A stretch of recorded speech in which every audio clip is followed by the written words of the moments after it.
দেখেছো বন্ধুরা, সারাদিনে আজকে ফোনটা হাতে পেলাম সবেমাত্র, অমনি বর বলে ওঠা শুরু করলো, যাও মেয়ে আসার সময় হয়ে গেছে স্কুল থেকে। ব্যাস উঠে পড়লাম।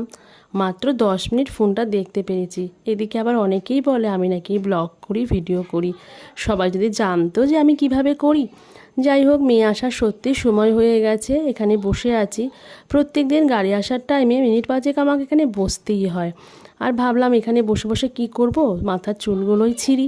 না, ছিঁড়ছিলাম না, যে চুলগুলো এমনি উঠে পড়ে যাচ্ছিলো সেগুলো হাত দিয়ে দিয়ে ফেলেই দিলাম। চুলটা আঁচানোর সময় পাই না, কেউ বললে বিশ্বাস করবে? এই যে ছোটো মেয়ে এসে গেল, আর ওকে দেখে কোকুর যা অবস্থা, দুটোই একেবারে কি বলবো আর। তো ভাবলাম এই ভালো মুহূর্তটা আমার বন্ধুদের সঙ্গে ভাগ করে নিই। আর আজকাল তো একদম ভিডিও দেওয়ার সময় পাচ্ছি না, যার জন্য কি বলবো তোমাদের।